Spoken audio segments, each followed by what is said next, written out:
ஓம் ஸ்ரீ குருபியோ நமக. காஞ்சி மகா பெரியவா பாதமே சரணம். காஞ்சி மகா பெரியவர்கிட்ட அவரோட பக்தர் ஒருவர், நான் ரொம்ப துன்பத்தில் இருக்கேன் பெரியவா, என்னால் இந்த நிலையை விட்டு மீண்டு வரவே முடியலை, என்னோட இந்த வறுமை போகிறதுக்கு ஏதாவது ஒரு வழி சொல்லுங்க அப்படின்னு பெரியவா கிட்ட கேட்குறாங்க. என்னை எப்படியாவது காப்பாற்றுங்க அப்படின்னு சொல்கிறாங்க. ஆனால் பரிகாரம்னு ஏதாவது பண்ண சொன்னால் என்னால் முடியாது பெரியவா, ஏன்னா அவ்வளோ வறுமை, இந்த வறுமை போகிறதுக்கு ஏதாவது ஒரு வழி சொல்லுங்க பெரியவா அப்படின்னு சொல்கிறாங்க. பெரியவா உடனே, உன்னோட வறுமை போகிறதுக்கு நான் ஒரு வழி சொல்கிறேன், அதை நீ செஞ்சுட்டு வா அப்படின்னு சொல்கிறாங்க. உடனே சொல்லுங்க பெரியவா, நான் செய்கிறேன் அப்படிங்கிறாரு. பெரியவா உடனே கொஞ்ச நேரம் போய் அமைதியாக உட்காரு, கொஞ்ச நேரம் கழித்து நான் சொல்கிறேன் அப்படின்னு சொல்கிறாரு. உடனே இவரும் போய் அமைதியாக ஒரு இடத்துல உட்கார்றாரு. கொஞ்ச நேரம் கழித்து போய் பார்க்குறாரு, பெரியவா யார்கிட்டயோ பேசிகிட்டு இருக்காங்க. திரும்ப வந்து உட்காந்துடுறாரு.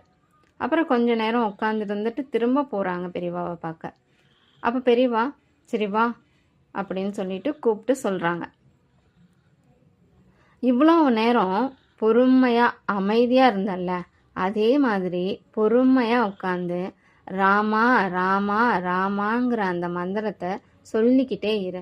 அப்படி சொன்னால் அந்த இடத்துக்கு ஆஞ்சநேயர் வந்துடுவார். ராமா அப்படின்னு சொன்னால் அந்த இடத்துக்கு சீதாதேவியும் வந்துடுவா. ராமா ராமான்னு எப்போதுமே பூஜை பண்ணிகிட்ருக்க பரமேஸ்வரன் வந்துடுவார். பரமேஸ்வரன் வந்துட்டா அந்த இடத்துக்கு அம்பாளும் வந்துடுவா. அம்பாள் வந்துட்டா அந்த இடத்துக்கு விநாயகரும் முருகனும் வந்துடுவாங்க. பிள்ளையாரும் முருகனும் வந்துட்டா அந்த இடத்துக்கு லக்ஷ்மி கடாட்சம் வந்துடும். லக்ஷ்மி கடாட்சம் வந்துட்டா அங்கே லக்ஷ்மி தேவியும் வந்துடுவா.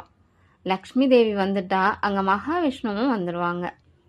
இப்படி எல்லா தெய்வமும் ஒரே இடத்துக்கு வந்துட்டா தேவர்கள், முனிவர்கள், ரிஷிகள் எல்லாருமே அங்கே வந்துடுவாங்க. இதனால தான் ராமநாமத்தை சொன்னால் அந்த இடத்துக்கு எல்லா தெய்வமும் வந்துடும் அப்படின்னு சொல்கிறாங்க.